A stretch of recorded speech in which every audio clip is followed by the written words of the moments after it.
हर हर महादेव। उम्मीद है आप सभी लोग अच्छे होंगे। नेपाल राइड करके मैं आ गया और नेपाल के रास्ते से मैं गया था चाइना बॉर्डर तक, जहाँ से कैलाश मानसरोवर के मैं दर्शन करके आया और वीडियो अपलोड हो चुके हैं। आपने देखे या नहीं देखे तो जाके देखिएगा।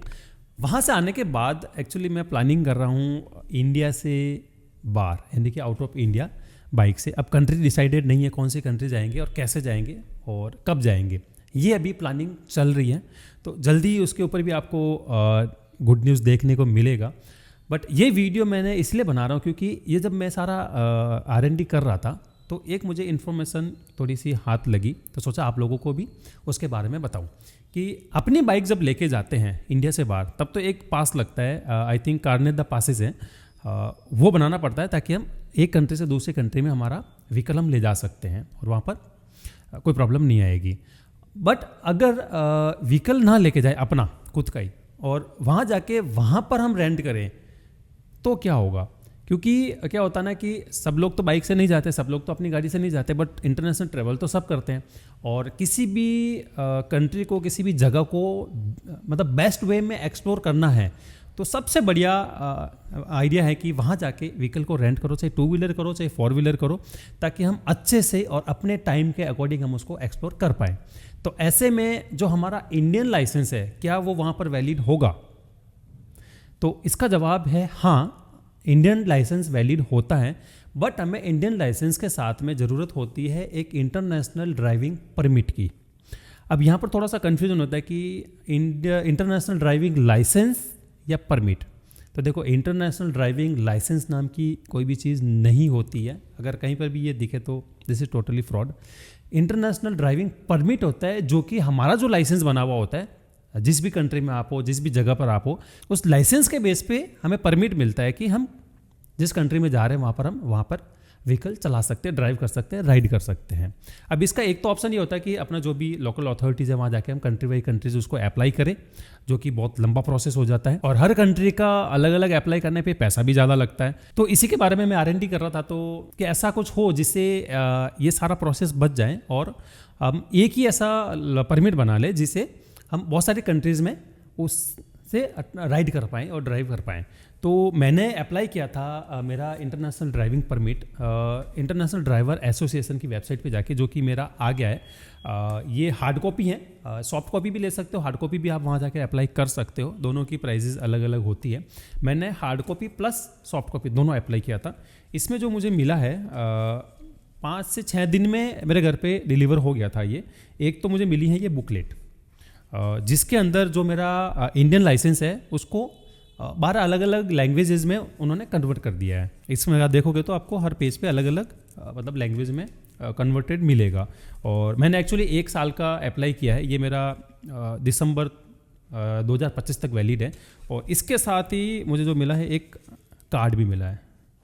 तो जब भी हम इंडिया से बाहर जाएं और वहाँ पर अगर मैं गाड़ी रेंट पे चलाना चाहूँ तो आराम से चला सकता हूँ। मेरा ड्राइविंग लाइसेंस प्लस ये 2 मेरे पास हैं, तो मुझे कोई ज़्यादा प्रॉब्लम वहाँ पर नहीं होनी है। कुछ जगहों पे ऐसा होता है कि वहाँ पर रेंट पे देने के लिए भी आपसे IDP यानी कि इंटरनेशनल ड्राइविंग परमिट मांगते हैं, और कुछ जगहों पर वो नहीं भी मांगते हैं। दोनों चीज़ होती हैं। तो आपके पास होगा तो ईजी हो जाएगा, नहीं तो वहाँ पर लास्ट मोमेंट पर आप कहाँ अप्लाई करते फिरोगे। तो आपका ड्राइविंग लाइसेंस प्लस ये 2 लेके आप वहाँ पर गाड़ी रेंट करो और जहाँ पर भी आपको एक्सप्लोर करना है आप एक्सप्लोर करो।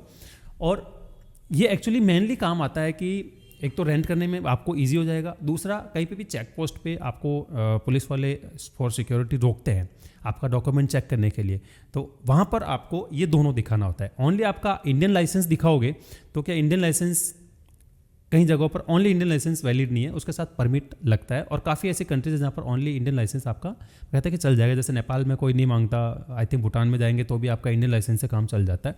बट और जैसे बाहर की कंट्रीज़ में जाते हैं तो वहाँ पर आपको इंटरनेशनल ड्राइविंग परमिट की ज़रूरत पड़ती है। अब अगर आप ये बनाना चाहते हो तो आप कैसे बना सकते हो, और मैं इसका प्रोसेस आपको दिखा देता हूँ। तो सबसे पहले आपको आना है इंटरनेशनल ड्राइवर एसोसिएशन की वेबसाइट पर। तो जैसे आप वेबसाइट पर आओगे तो इंटरफेस आपको कुछ इस तरीके का दिखेगा। तो सबसे पहले आप ये चेक कर सकते हो कि जिस भी कंट्री में आप जा रहे हो उस कंट्री में IDP रिक्वायर्ड है या नहीं है। तो फॉर एग्जांपल मैं मलेशिया डाल के देखता हूँ। मेरी ओरिजिन तो इंडिया है, मलेशिया से मैं जैसे सर्च करूँगा तो यहाँ पर देखो आ गया, IDP जो है वर्क करेगा मलेशिया के अंदर, एक्सेप्टेड है। 1 साल से 3 साल का परमिट आपके पास होना चाहिए। तो मिनिमम ये 1 साल का देता है और मैक्सिमम 3 साल का परमिट आप यहाँ पर अप्लाई कर सकते हो। और भी बहुत सारी चीज़ें वेबसाइट पे इन्होंने इन्फॉर्मेशन के तौर पे आपको दे रखी है। प्राइसिंग की बात करें तो प्राइसिंग में 1 ईयर, 2 ईयर और 3 ईयर है। तो मैंने जो कि 1 ईयर का अप्लाई किया था, जो कि मुझे 5,872 रुपये में पड़ा था, प्रिंट प्लस डिजिटल दोनों। तो मैं आपको यहाँ पर रिकमेंड करूँगा आप प्रिंट और डिजिटल दोनों वाला ही लेना। ओनली डिजिटल कुछ कंट्रीज़ के अंदर आई थिंक वैलिड नहीं है। आई थिंक UAE में जाएंगे तो वहाँ पर वैलिड नहीं है। कुछ कंट्रीज नाम मैं यहाँ पर डाल दूंगा, वहाँ पर आपको फिजिकल ही दिखाना होता है। उसके बाद में आप गेट स्टार्ट पे क्लिक करके आप आगे का प्रोसेस कर सकते हैं। उसके बाद ये पेज ओपन हो जाएगा। इसमें जो जो डिटेल आपसे मांग रहे हैं वो आप इन्फॉर्मेशन आपका फिल कर लीजिए। उसके बाद आप प्लान चूज़ कर लो आपको कौन सा चाहिए, 1 ईयर, 2 ईयर, 3 ईयर। मैंने जैसे 1 ईयर का लिया था, तो ओनली डिजिटल आप क्लिक मत करना, आप दोनों पे क्लिक करो, जो कि रिकमेंडेड भी है, मैंने दोनों मंगा रखे हैं। बाद नेक्स्ट पेज पे आएंगे तो आपको अपने डॉक्यूमेंट इसमें सबमिट करने हैं। उसमें आपका एक फ़ोटो चाहिए होगा और उसके बाद में आपका ड्राइविंग लाइसेंस और एक आपको इसमें सिग्नेचर लगेगा। तो आप चाहो तो आप नाम पे किसी पे क्लिक कर सकते हो या फिर आप अपलोड भी कर सकते हो किसी पेपर पे साइन करके। वो आप अपलोड करके उसके बाद आप अपना शिपिंग एड्रेस डालो, वापस रिव्यू कर लो और आप अपना पेमेंट कर लो। जैसे ही अप्लाई कर लोगे तो अप्लाई करने के मतलब कुछ घंटों बाद में आई थिंक आपको डिजिटल कॉपी रिसीव हो जाएगी और 5 से 6 दिन मैक्स आपके घर पे जो आपने शिपिंग एड्रेस दिया है उस एड्रेस पे आपका ये पार्सल डिलीवर हो जाएगा, जिसके अंदर ये ऐसा एनवलप आएगा। उस एनवलप में आपको एक तो ये हार्ड कॉपी मिलेगी और उसके बाद में एक आपको ये कार्ड फॉर्म में भी मिलेगा और साथ में एक ये गिफ्ट भी दे रहे हैं। ये एक पाउच है जिसके अंदर आप बहुत सारी चीज़ें डाल सकते हो, अपना जो भी पासपोर्ट वगैरह और भी जो डालना चाहते हो वो सारे इसके अंदर कार्ड होल्डर की तरह ये काम करता है। ये भी इसके साथ ही आता है। और अगर आप भी इंटरनेशनल ड्राइविंग परमिट बनाना चाहते हैं तो मैं लिंक आपको डिस्क्रिप्शन में दे रहा हूँ, उस लिंक पे क्लिक करके आप बना सकते हो और एक कोड भी दे रहा हूँ जिससे आपको एडिशनल 10% डिस्काउंट भी मिल जाएगा। तो आई होप ये वीडियो आपके लिए इन्फॉर्मेटिव रहा होगा। कुछ भी अगर और सवाल हैं तो आप कमेंट करके ज़रूर बताइएगा। मिलते हैं किसी अगले वीडियो में, तब तक के लिए बाय बाय। हर हर महादेव।